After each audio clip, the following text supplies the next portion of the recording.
Mesdames et messieurs, chers téléspectateurs, bonjour et bienvenue dans ce programme du projet Voix de paix qui s'intéresse aujourd'hui à la compréhension, à l'appropriation, mais surtout à l'application des mesures barrières pour lutter contre le Covid-19. Ce n'est aujourd'hui un secret pour personne que l'application de ces mesures barrières est dictée par l'Organisation mondiale de la santé et le gouvernement camerounais pour limiter la propagation de cette maladie ne sont pas acceptées par une grande partie de la population.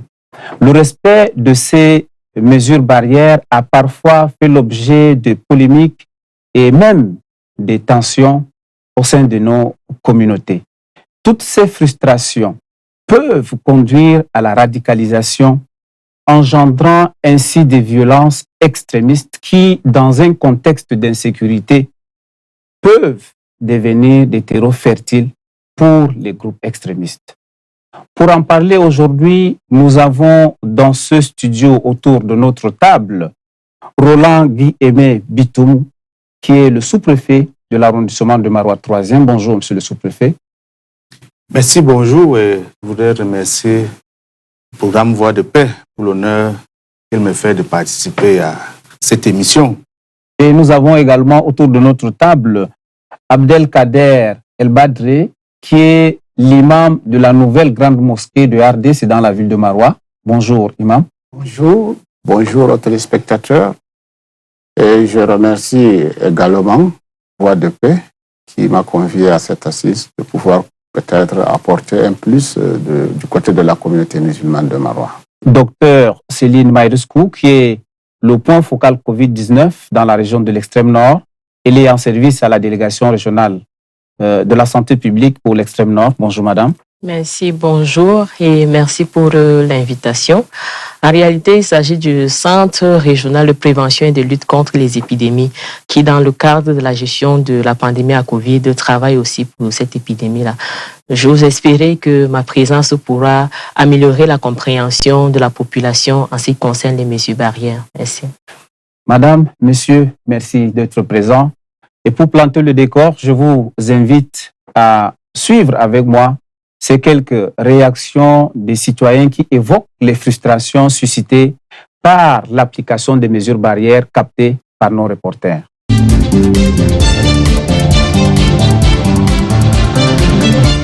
Moi, je constate qu'au sein des populations, elles sont beaucoup plus frustrées parce que vous savez, si chez nous, surtout dans cette partie septentrionale, il est de coutume quand on veut n'est-ce pas, exprimer sa joie envers un tierce, il faut les accolades par exemple, il faut se serrer les paumes de main et puis surtout dans les sarrés quand on y va pour des visites, on doit rester ensemble sur des nattes, tout ça, c'est-à-dire signe de convivialité.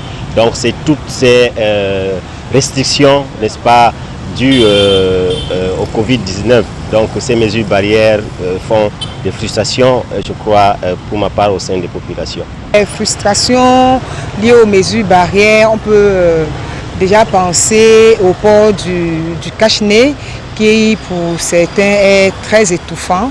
Voilà, il y a également les victimes, par exemple, de certaines maladies comme l'asthme qui ne se sentent pas à l'aise avec.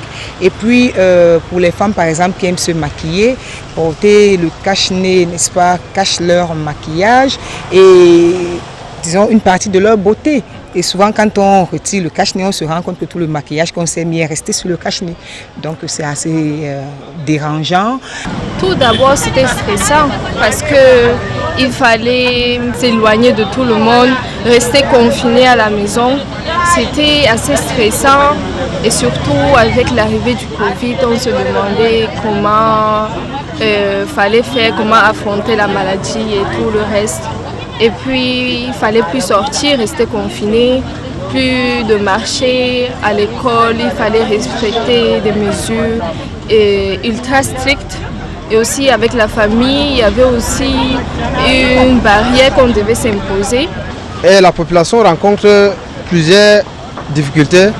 Par exemple, quand on dit peut-être de fermer peut-être le bar. Voilà, par exemple, mon activité voilà, c'est mon entreprise que j'ai créée. On me dit de fermer ça. Et ça, c'est un peu difficile de respecter cela. Parce que c'est mon activité principale. Si je ferme ça, ça freine mon développement.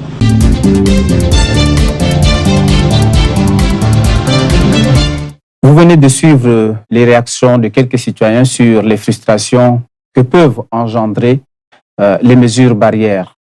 Monsieur le sous-préfet, quelle analyse vous inspire ce point de vue?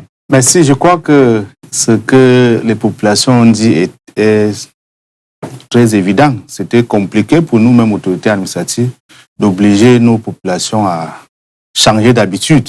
Comme ils l'ont si bien dit, véritablement, on n'avait pas de choix. Il fallait tout simplement obliger les populations à respecter ces mesures, bien que cela ait eu des effets très néfastes au niveau de la cohésion, au niveau des activités économiques, des revenus des familles et autres. Mais c'était le prix à payer.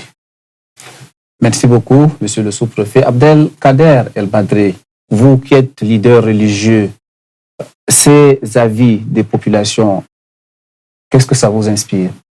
Dans les règles de la prière, oui, tout est édicté, tout est là. Si je parle de la distanciation sociale, vous voyez qu'il y en a ceux qui ne vont jamais accepter, même si c'est au prix de leur âme. Ça, c'est une information que je vous donne. Je ne suis pas en train de supporter ce que les gens disent.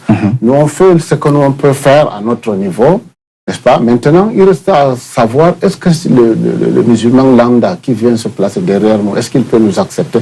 J'ai eu beaucoup de problèmes, surtout au moment où on faisait l'exégèse du Saint-Coran. J'ai eu beaucoup de difficultés à ces personnes-là, n'est-ce pas, de leur demander d'être... Ce n'est même pas la prière, juste, n'est-ce pas, juste une exégèse du Saint-Coran. Je leur demande, n'est-ce pas, d'avoir une distanciation, mais j'ai eu des problèmes. Ils disent que ce n'est pas maintenant que l'islam a commencé. Donc, dans ce cas, c'est aux imams, n'est-ce pas, d'avoir le toupet de bien réfléchir comment faire pour amener la population à bien observer ou bien de comprendre ça, de ne pas comprendre ça négativement. Merci beaucoup, l'imam. Docteur, quelles sont ces réactions? En quoi cela vous inspire? Alors, je crois que quelque part, je me retrouve un peu dans ces réactions-là, même qu'étant personnel de santé. Donc, je crois que même si au départ, ça a été brutal de le faire, avec le temps aujourd'hui, nous avons beaucoup plus d'expérience, nous avons beaucoup plus d'avis à donner pour pouvoir expliquer pourquoi ces décisions ont été prises. Ok, merci beaucoup, merci docteur. L'imam, vous disiez tout à l'heure que ça a généré des frustrations. Et quelles sont les actions que vous avez menées à votre niveau sur le terrain pour amener les populations à adhérer au respect de ces mesures barrières sans créer pour autant de frustrations? Exactement, nous avons souvent, n'est-ce pas, nous sommes rapprochés des personnels de santé, parfois. Par exemple, il y a eu beaucoup des émissions que j'ai participé, ça m'a, n'est-ce pas, édifié. Oui. Donc, surtout qu'au niveau des mosquées, beaucoup de gens, par exemple, non seulement au niveau de la mosquée, je parle de la communauté musulmane. D'aucuns pensent que c'est une maladie qui concerne les Blancs. Ça, c'est d'abord, il faut prendre ça entre guillemets. Oui. Et ensuite, maintenant, c'est à l'autorité, que ce soit administrative, au niveau, n'est-ce pas, du public, et maintenant au niveau des mosquées, c'est à nous, les imams, à les amener. Et ça n'a pas besoin que tu leur dictes ça. Ça a besoin que tu sois, n'est-ce pas, quelqu'un qui connaît comment la pédagogie par laquelle tu peux leur amener à comprendre ça. Par exemple, moi, j'ai demandé à mes fidèles, je les ai toujours rappelé qu'au moment où je fais l'exégèse du Saint-Coran, premièrement, tout le monde d'abord doit faire les ablutions. Dans les ablutions, il y a ce qu'on appelle, n'est-ce pas, le lavage des mains. Surtout chez nous, on n'a pas, beaucoup de gens n'ont pas accepté ça. Bon, les gens le font. Oui. Quand ils viennent au niveau de la mosquée, je n'accepte pas que ces gens-là se regroupent en un seul endroit. Monsieur le sous-préfet, dans le cadre de l'application de ces mesures barrières, qu'est-ce que vous avez fait à votre niveau en tant qu'autorité administrative pour amener les populations à adhérer à ces mesures barrières sans pour autant créer des frustrations? S'il n'y a pas la population à Maroua 3e, je crois qu'on ne nommerait pas un sous-préfet là-bas. Mon intérêt était donc de protéger cette population. Et pour ce faire, pour les amener à bousculer leurs habitudes, il fallait leur expliquer. Ce n'était pas une contrainte. Vous avez vu dès le premier jour, lorsqu'on trouvait 3 ou 4 personnes à bord des motos, on les interpellait. Oui. Et on avait compris que c'était une mauvaise méthode qui pouvait, à la longue, radicaliser les uns et les autres. Nous avons, sur instruction du gouverneur, demandé que lorsque les gens sont à bord de moto, qu'on les oblige à acheter les cache-nez. Et généralement, ça a fait beaucoup d'argent à nos jeunes qui étaient là tout autour. À la fin, tout le monde a compris, les mototaximens eux-mêmes, les populations et les autres. Donc, c'était tout simplement un problème de message. Comment véhiculer le message? Nous sommes unanimes aujourd'hui que nous n'avons pas quand même atteint la catastrophe qui a été projetée. On peut s'en féliciter. Merci beaucoup, monsieur le sous-préfet. C'est vrai que le sous-préfet avait déjà essayé d'évoquer les efforts fournis par les services de santé publique. Mais à votre niveau, au service, à la cellule de gestion du Covid dans la région de l'extrême nord, qu'est-ce qui a été fait pour faire adhérer les communautés et ne pas générer des frustrations à l'issue de l'imposition de ces mesures barrières? Alors, initialement, les messages ont été donnés, les messages étaient clairs. Il était question pour nous, au niveau de la santé, de réadapter un peu ces messages-là pour qu'ils ne viennent pas comme une agression auprès de la communauté. Oui. Et nous, personnels de la santé, on s'appuie toujours sur les autorités administratives, les leaders traditionnels pour véhiculer le message. Donc, nos messages sont formulés. Nous avons une panoplie d'affiches qui nous permettent de transmettre ces messages-là. Et nous travaillons avec les leaders religieux, avec les influenceurs d'opinion. Et nous avons aussi dû revenir un peu à ce qu'on appelle la communication de risque et l'engagement communautaire. Parce que quand la communauté se sent impliquée dans la gestion de sa santé, elle est plus à même de s'approprier ou alors d'accepter ce qu'on lui propose comme activité ou alors comme intervention. Et c'est exactement ce que nous avons fait. Heureusement que pour la région de l'extrême nord, toutes les autorités administratives étaient avec nous. Et donc, le message a quand même pu être transmis un peu plus facilement sans trop de casse. Oui, vous dites que vous travaillez avec le leader religieux et les leaders traditionnels pour faire véhiculer le message. Quel message, en quelque sens, le téléspectateur qui est en train de nous regarder, qu'est-ce qu'il doit retenir? Alors, initialement, il était question de c'est ne pas sortir quand on n'a rien à faire à l'extérieur. Oui. Il fallait bien expliquer aux gens pourquoi est-ce qu'on ne devrait pas sortir. Est-ce que c'est même il ne faut pas sortir? C'est si je n'ai rien à faire à l'extérieur, du genre rien du tout, juste pour me balader, il est préférable que je reste à la maison. Mais si je suis obligé de sortir, il faut que j'essaye de tenir une distance d'1 mètre avec les autres. Si je ne peux pas tenir cette distance-là, il faut que je porte le masque. Si je peux porter le masque, il faut que je sache que je vais porter le masque et le changer toutes les 4 heures, s'il est jetable. Oui. Si je ne peux pas porter le masque jetable, je porte un masque en tissu qui est lavable et que je peux utiliser encore. Maintenant, il y a des façons de faire pour que la communauté... Déjà, quand on dit d'acheter le masque, c'est un problème. Avec les leaders traditionnels, les autorités administratives, même les ASC, il y a des façons de fabriquer eux-mêmes les masques qu'ils peuvent utiliser. Donc, quand on met déjà ça, on donne déjà à la communauté une façon de pouvoir gérer même cette histoire de masque-là. Ça fait qu'ils peuvent accepter ça facilement. Parce que quand on a commencé avec le masque jetable, c'était tout un problème. Parce que quand on faisait rapidement le calcul, le masque c'était à l'époque, je crois, 1000 francs ou 1500. Il faut qu'on porte 4 dans la journée. Ça fait autour de 4500, 5000 pour un membre de la famille, et en plus on leur demande de ne pas sortir. Donc vous voyez que c'est un peu compliqué. Il fallait donc revenir à la base, discuter avec les leaders traditionnels et les religieux. Comment est-ce que vous pensez qu'on peut faire cette chose-là? Comment est-ce qu'on fait? Au décours des discussions, donc, on trouve la bonne façon de donner l'information et puis de voir comment est-ce qu'on applique ces règles-là. Monsieur le sous-préfet, comment est-ce que vous avez pu toucher les leaders traditionnels pour qu'ils puissent véhiculer ces messages? Le docteur venait de dire qu'au début, c'était environ 4500 par jour qu'il faut utiliser pour s'acheter des masques jetables. Comment est-ce que cette maman qui est au fin fond de son village, qui ne connaît même pas de quoi il s'agit, comment est-ce que vous avez fait? Tout à fait, comme je l'ai dit tantôt, nous avons la chance qu'à chaque fois que nous faisons face à une telle situation qui nécessite une mobilisation communautaire, que nous puissions nous appuyer aussi bien sur les autorités traditionnelles, les leaders religieux et les influenceurs de l'opinion. Oui. C'était très compliqué, le docteur l'a dit, pour une famille qui déjà en temps normal ne peut pas dépenser ce montant pour se nourrir. Oui. Et aller dire qu'aller acheter 4 masques qui reviendront à 4 000, 6 000, c'était pas facile. Heureusement, on a quelque peu reçu des appuis multiformes. Il y a les élites qui se sont impliquées en octroyant des cache-nez, des seaux, du savon pour le lavage des mains et autres. Mais également le gouvernement de la République, le chef de l'État en premier, qui a envoyé un grand stock de masques. Ces masques ont été distribués à ces communautés. Mais je dis, la gestion de cette pandémie jusqu'à présent a prouvé quand même que quand les Camerounais sont un peu disciplinés, oui, ils sont capables de faire beaucoup de choses. Ok, merci beaucoup, monsieur le sous-préfet.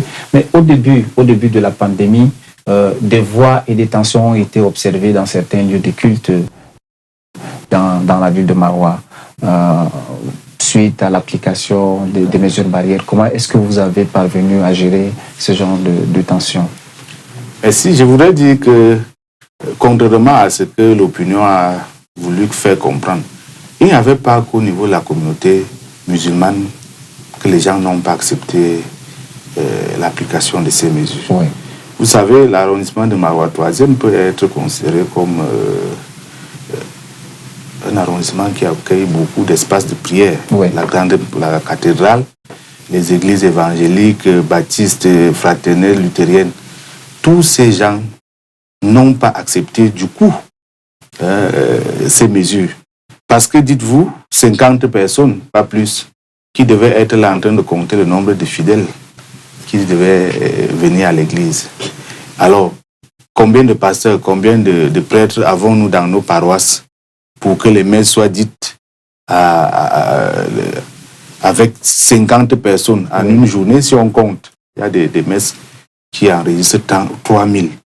Si on divise 3000 par 50, vous voyez le nombre de cultes qu'il fallait dire par jour. Oui. Donc les gens étaient réticents, les gens ne voulaient pas. Et vraiment, nous étions obligés d'aller leur expliquer. Moi, je me rappelle que j'étais obligé d'aller arrêter un culte de Pâques à l'église évangélique, ce qui n'a pas été du goût des fidèles qui ont failli me prendre à partie. Oui. Heureusement, la chance, c'est que je ne me suis pas introduit à l'intérieur du temple. Je suis resté et j'ai demandé qu'on fasse venir le pasteur. Eux qui avaient déjà pris part aux différentes réunions, au cours desquelles ils ont pris des engagements. Donc, vraiment, ce n'était pas facile, comme je l'ai dit au départ. Ce n'était pas facile. Mais il fallait bien que les uns et les autres comprennent que ce n'était pas un coup d'État, entre guillemets, contre eux.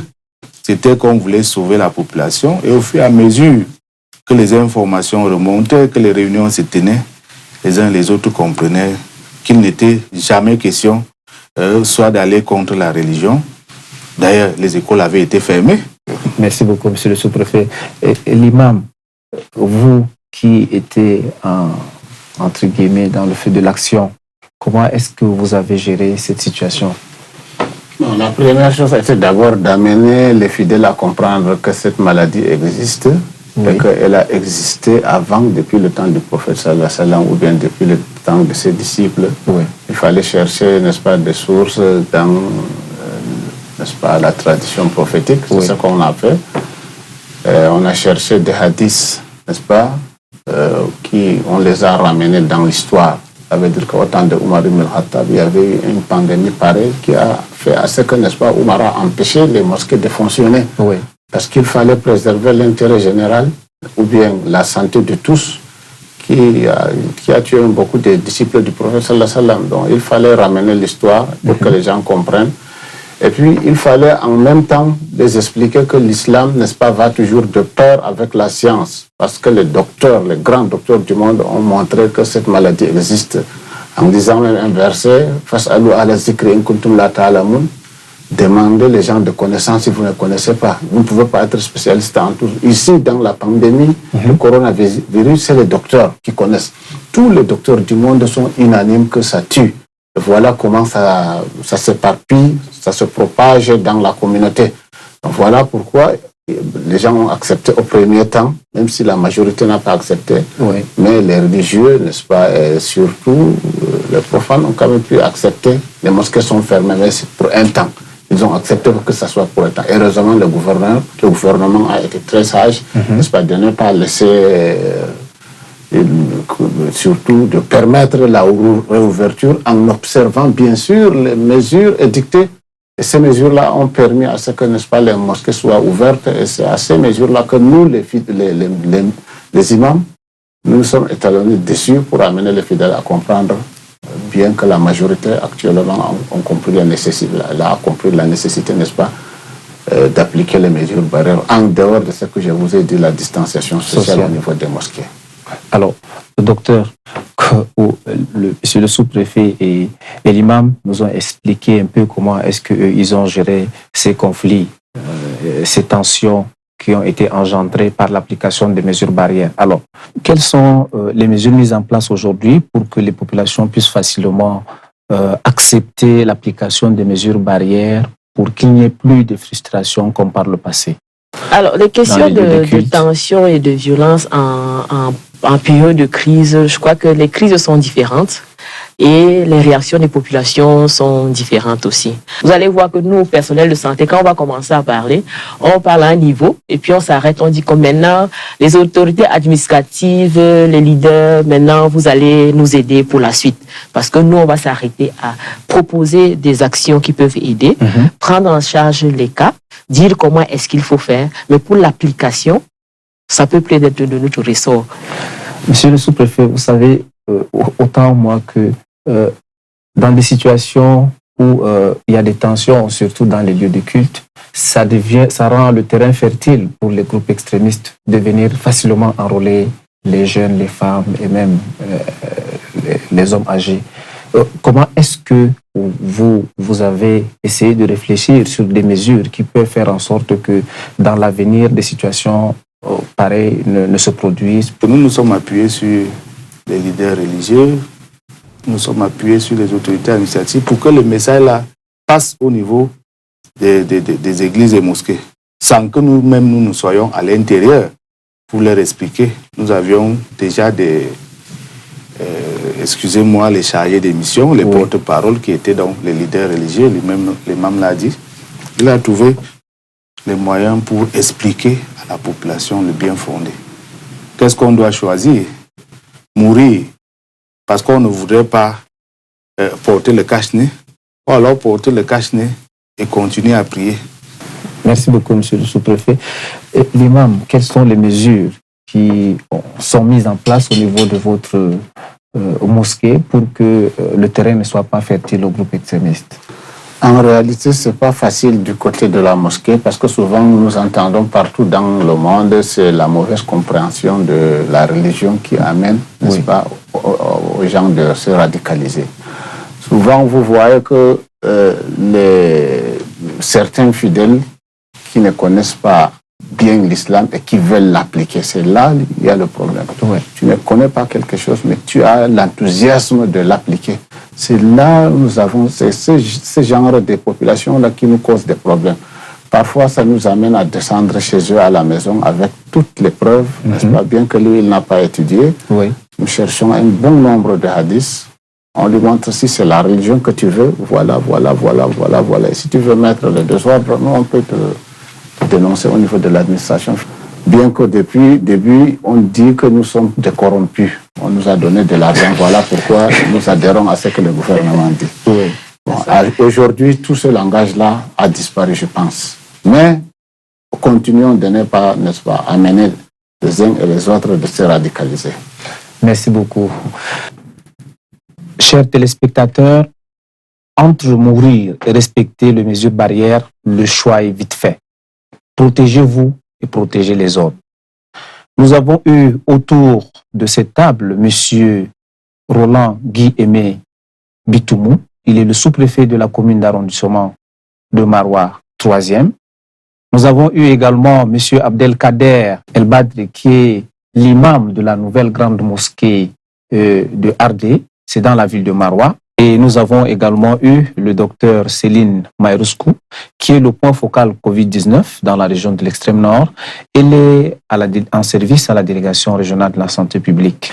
Mesdames et messieurs, chers panélistes, merci pour votre disponibilité, surtout pour vos contributions à la compréhension et à l'assimilation des mesures barrières pour éviter la radicalisation, mais surtout éviter que le terrain soit fertile pour les groupes extrémistes.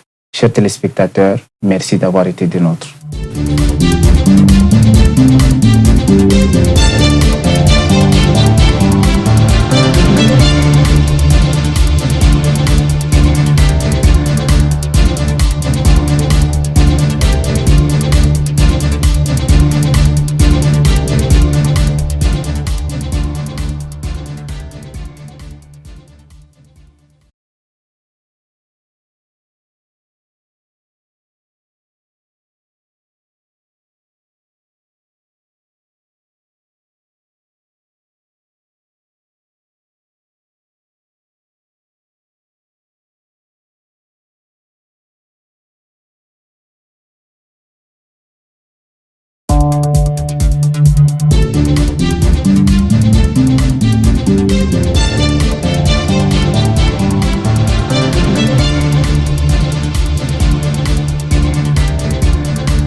Mesdames et messieurs, chers téléspectateurs, bonjour et bienvenue à ce rendez-vous du projet Voix de paix qui va s'intéresser aujourd'hui sur les préjugés autour de l'existence réelle de la maladie à coronavirus.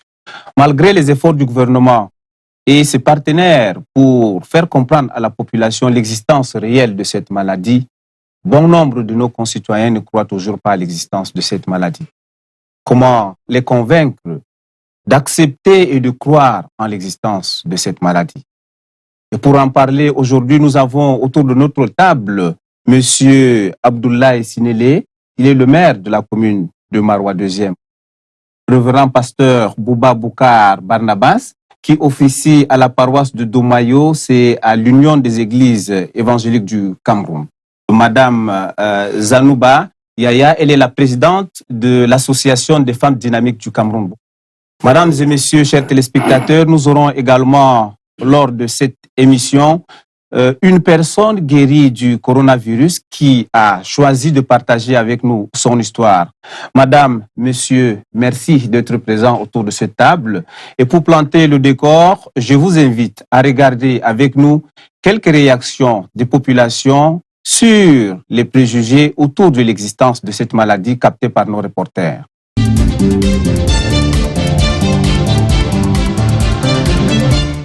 À un certain moment, les gens se disent que le coronavirus n'est qu'une maladie inventée juste ici. Même le port de cache-nez, les mesures barrières et autres, ça ne dit rien à la population. La plupart des gens disent que ça n'existe pas.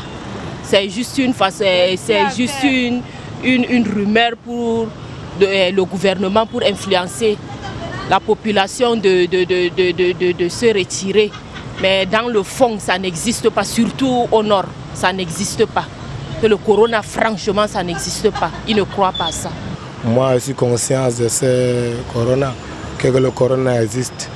J'ai vu quand même des cas, souvent des cas à Yaoundé. J'ai vu des cas, le corona existe. Il faut qu'on respecte quand même les mesures barrières. Pour qu'on parle d'une maladie, il faut des preuves. C'est vrai, d'après les médias, on voit partout, il y a du coronavirus, il y a des manifestations, il y a des gens qui sont malades, qui sont à l'hôpital. Ça se prouve et ça se montre. Mais chez nous, parlant du coronavirus, on peut dire seulement, c'est oralement. Il y a certaines personnes qui disent coronavirus, vraiment c'est une maladie, comment même dirais-je, c'est une maladie divine. C'est comme une malédiction. D'autres personnes pensent que le coronavirus est une maladie inventée. Bon, une maladie inventée comment? Parce que le gouvernement dit que le coronavirus, ça se contamine. On doit porter les masques, le port des masques pour éviter la contamination entre les personnes.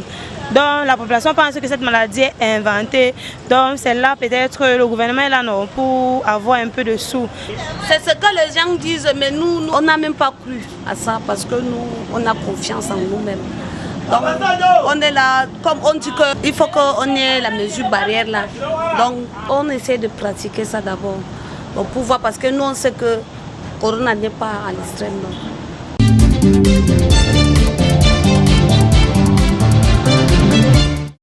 Chers invités, nous venons de suivre quelques réactions de personnes qui ont donné leurs avis sur l'existence de la maladie. Monsieur le maire, quelle analyse vous inspire les réactions de ces intervenants? Dans mon arrondissement de Marois 2, oui, c'est là où se retrouve l'hôpital régional, où regorge d'ailleurs ces malades du Covid-19. Et il n'est un secret pour personne, paix à son âme. Nous avons perdu notre grand frère et ami, collègue et autres, qui étaient morts de suite du Covid-19. Et nous avons aussi nos frères du côté de Salak, qui ont aussi connu cette maladie et qui ont aussi rendu l'âme du côté de l'hôpital régional. Pour nous, fils du Septentrion, ce n'est pas une chose étrange. Pourquoi? Je dirais ceci. Tout ce qu'on nous a demandé de faire comme mesure barrière existait par le passé. À savoir le port de masque. Nous savons tous ici à Marois, nous avons ce qu'on appelle la calamité naturelle, à savoir la brume sèche qui est là, qui nous oblige à porter des cache-nez. Et pour le lavage des mains, à savoir, on ne peut pas grignoter quelque chose ou manger un aliment sans que cet aliment ne soit lavé où nous lavions la main. Donc ici, chez nous, ce n'est qu'un réveil. Mais, monsieur le maire, vous venez de suivre des citoyens qui disaient exactement que la maladie n'existe pas ici dans la région de l'extrême nord. On voulait savoir qu'est-ce que vous avez à dire à ces gens qui aujourd'hui croient encore à la non-existence de cette maladie dans la région. Merci. Bon, d'une part aussi, il faudra comprendre cette population. Nous savons tous par le passé, il y avait les maladies pandémiques telles que le choléra. Nous avons des vidéos qu'on projetait, qu'on montrait les séquelles de cette maladie commencent à se sévir. Mais si aujourd'hui, la population ne prend pas en considération cette maladie appelée Covid-19, c'est parce qu'ils n'ont pas vu des images. Comment ça se produit? Nous n'avons pas eu à voir cela, même à voir des séminaires qu'on arrive à projeter des images de ces malades de ce Covid. Voilà la raison pour laquelle ils ont des doutes dans leur esprit. Certains même partent loin pour dire que non, ça c'est l'affaire de l'Europe et non de l'Afrique. Quand il y a ce malade, on les sépare de leur famille. La famille n'arrive ne serait-ce que pour voir comment est l'état de sa personne qui est atteinte de cette maladie. Voilà la raison pour laquelle qui pousse ces personnes à dire que la maladie n'existe pas. Mais ce que je voudrais leur dire par là, que cette maladie existe bel et bien. Merci beaucoup, merci. Merci beaucoup. Merci, monsieur le maire. Révérend pasteur, vous qui êtes beaucoup plus de vos fidèles, beaucoup plus de la communauté, ce que vous venez de voir tout à l'heure, quelle analyse faites-vous de ces réactions? Merci, monsieur le journaliste, de m'avoir passé la parole. Déjà, je dois dire que leur réaction n'est pas une fatalité. C'est ce qu'ils vivent, c'est ce qu'ils disent de cette maladie. Justement, nous avons eu toutes les réactions possibles par rapport à cela. Vous savez que face à une nouvelle chose, surtout le maire l'a souligné, quelque chose qu'on ne peut pas voir, quelque chose qui n'est pas palpable, quelque chose qui n'est pas visible, peut susciter autant de réactions. Déjà, je ne dois pas les condamner, c'est une réaction naturelle et normale. Parce que nous avons vécu cela aussi en paroisse, lorsqu'il fallait amener la communauté déjà à saisir, à accepter que c'est une réalité. Mais disons que c'est vraiment une réalité. Merci beaucoup, pasteur. Madame Zanouba Yaya, vous qui êtes la présidente de l'association des femmes dynamiques du Cameroun, ce que vous venez de regarder, quelle analyse faites-vous de ces réactions? Bon, merci de m'avoir donné la parole, monsieur le Akoum. Pour les réactions, ça ne nous surprend pas. C'est derrière la société. Donc, elles ne sont pas obligées d'accepter une opinion. Chacun a sa manière d'interpréter. Mais là, il s'agit d'une maladie qui tue véritablement. Nous savons très bien que cette maladie fait des ravages un peu partout. On fait déjà l'effort de les sensibiliser, n'est-ce pas? Et elles ont toujours porté quand même, ne serait-ce que le masque pour se protéger, malgré l'idée qu'elles ont dans la tête que la maladie n'existe pas. Mais selon vous, qu'est-ce qui fait en sorte que la population ne croit pas en l'existence de la maladie? Bon, c'est comme le disaient monsieur le maire et le pasteur. Oui. C'est parce qu'on n'a pas vu quelqu'un couché là, malade de coronavirus. C'est pour cela qu'on n'a pas... Jusqu'à présent, il y a celles qui... Alors, il faut d'abord les images pour que les gens croient à l'existence de la maladie. Alors, monsieur le pasteur, s'il vous plaît, dites-nous un peu, qu'est-ce qui fait en sorte que les gens ne croient pas à l'existence de la maladie? Justement, l'une des évidences, madame venait de le souligner. Donc, ce qui fait que les gens n'admettent pas, c'est dû à la spontanéité de cette maladie qui est venue de manière inattendue et qui a confondu tous les médecins du monde, parce qu'il y a eu beaucoup de philosophie autour de ça, et même les médecins, ils n'étaient pas sur leur piste normale. Ils avaient des contradictions entre eux. Et la population suit ce que les médecins disent à travers les réseaux sociaux, à travers les médias, ainsi de suite. Donc ça fait que les uns disent que c'est une vérité, d'autres disent que non, ce n'est pas une vérité. Donc, vous voyez, ça ne fait pas l'unanimité. Et vous voyez donc, il y a autant de facteurs, des éléments qui ont favorisé le fait que notre population nie carrément l'existence de cette maladie. Monsieur le maire, selon vous, qu'est-ce qui fait en sorte que les populations ne croient pas en l'existence de cette maladie? Vous qui êtes autorité municipale. Oui, justement, comme venait de le dire, monsieur le pasteur, le véritable problème ici chez nous, nous avons une mentalité qui n'est pas du tout à encourager.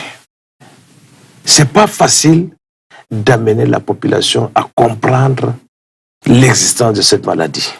Pour ceux qui ne croient toujours pas à l'existence de cette maladie, je vous invite à suivre avec nous une victime qui a décidé aujourd'hui de partager avec nous son histoire.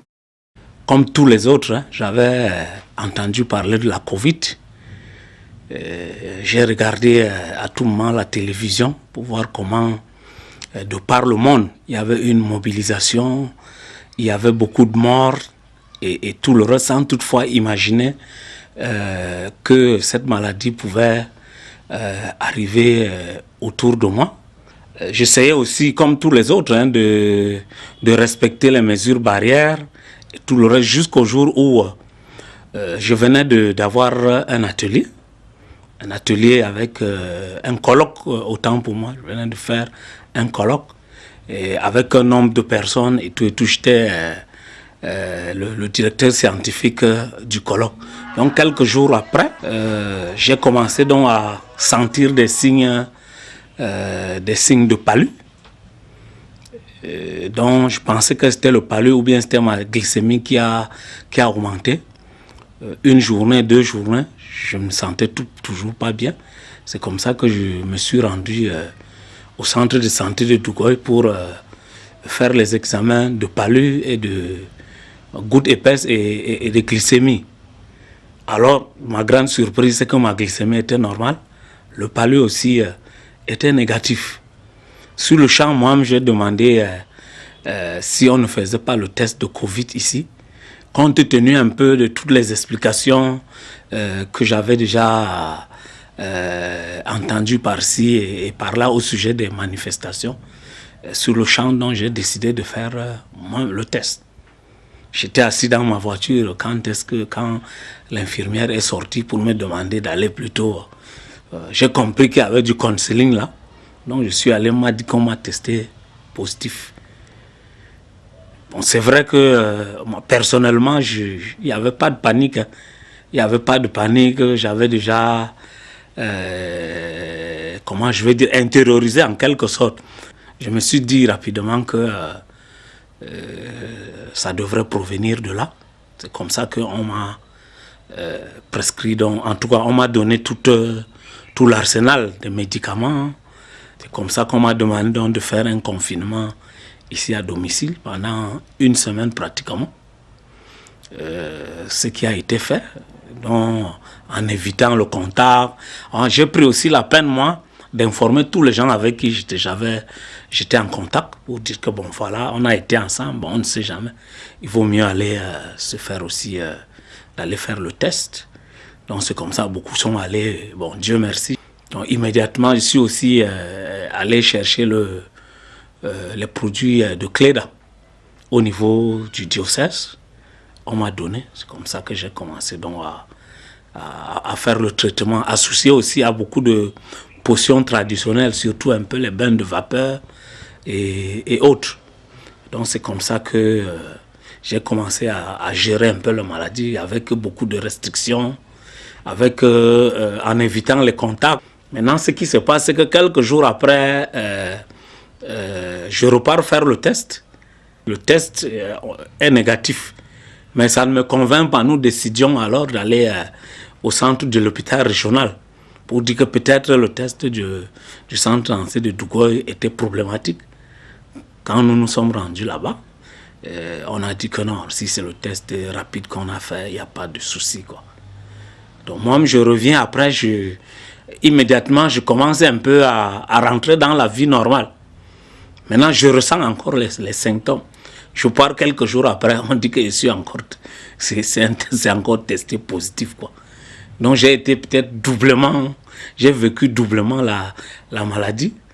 Ce n'est qu'après ça que je suis donc allé refaire encore le test, cette fois à l'hôpital régional. Peut-être en relevant aussi les manifestations, même. Beaucoup de fatigue, beaucoup de ceci, de stress et tout le reste. Donc voilà comment moi j'ai vécu la maladie. C'est aussi l'occasion de dire aux uns et aux autres que cette affaire, c'est pas de la blague. Vraiment, il faut prendre ça au sérieux.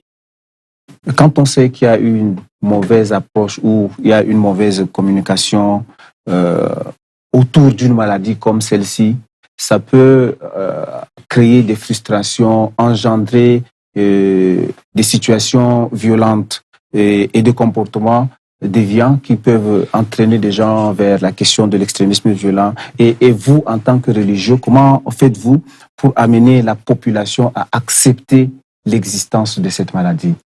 Moi, je suis particulièrement dans une communauté de 1500 fidèles environ. Oui. Et ce n'est pas vraiment facile. Il faut une communication de taille. Oui. Et une communication qui soit appréhendée par plusieurs, en fait par la masse, par la quasi-totalité. Déjà, je l'ai dit à l'entame de mes propos que cette maladie n'a, au départ, à la base, n'a pas fait l'unanimité, n'est-ce pas, de médecins qui sont censés nous donner la bonne information. Vous avez une information aujourd'hui, elle est contredite demain. Vous voyez un peu, ça fait que nous qui sommes en communauté, ce n'est pas du tout facile, monsieur le journaliste. Alors, comment est-ce que vous avez fait pour faire croire à un certain nombre de vos fidèles que la maladie existe? Mais d'abord, pas faire croire tout de suite, mais nous sommes appuyés sur les mesures barrières édictées par le gouvernement. Oui. Toute personne doit être soumise à l'autorité gouvernementale. C'est d'abord ça qui a fait que les gens ont pu porter les masques, que les gens ont fait ceci, le lavage de mains, autant de choses. Mais à l'intérieur maintenant, nous expliquons. Pour un chrétien, par exemple, dans nos communautés, il y a eu tellement de séquences de pandémies dans la Bible.